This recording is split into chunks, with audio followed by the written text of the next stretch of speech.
Ginger garlic paste, ಸ್ವಲ್ಪ ಅರಿಶಿನ ಪುಡಿ, ಕೊರಿಯಾಂಡರ್ ಪುಡಿ, ಖಾರದ ಪುಡಿ, ಗರಂ ಮಸಾಲ ಪುಡಿ, ಸ್ವಲ್ಪ ರುಚಿಗೆ ತಕ್ಕಷ್ಟು ಉಪ್ಪು, ಸ್ವಲ್ಪ ಎಣ್ಣೆ, ಇದನ್ನು ಕಾರ್ನ್ಫ್ಲವರ್ ಸ್ವಲ್ಪ, ಇದನ್ನೆಲ್ಲ ಮಿಕ್ಸ್ ಮಾಡಿದ ನಂತರ ಕಾದ ಎಣ್ಣೆಗೆ ಬಿಟ್ಟು ಚಿಕನ್ 65 ರೆಡಿ ಮಾಡ್ಕೋಬೇಕು. ಆದ ನಂತರ ಸ್ವಲ್ಪ ಕಾದ ಎಣ್ಣೆಗೆ ಈರುಳ್ಳಿ, ಜಿಂಜರ್ ಗಾರ್ಲಿಕ್ ಪೇಸ್ಟ್ ಸ್ವಲ್ಪ, ಆನಂತರ ಟೊಮಾಟೊ, ಆನಂತರ ಸ್ವಲ್ಪ ಹಸಿಮೆಣಸಿನಕಾಯಿ, ಆನಂತರ ರೈಸನ್ನು ಹಾಕಿ ಇದೆಲ್ಲ ಮಿಕ್ಸ್ ಮಾಡಬೇಕು.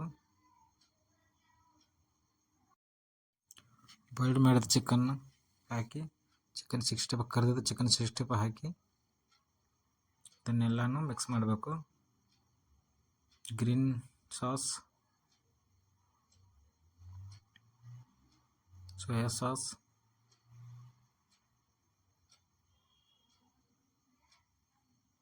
Red chilli sauce, tomato sauce ಸ್ವಲ್ಪ ಹಾಕಿಕೊಂಡು ಇದನ್ನೆಲ್ಲ ಮಿಕ್ಸ್ ಮಾಡಬೇಕು. ಗರಂ ಮಸಾಲ, ಖಾರದ ಪುಡಿ,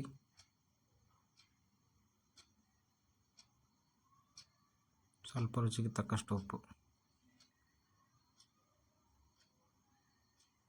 ಸ್ವಲ್ಪ ಕೊತ್ತಂಬರಿ ಸೊಪ್ಪು,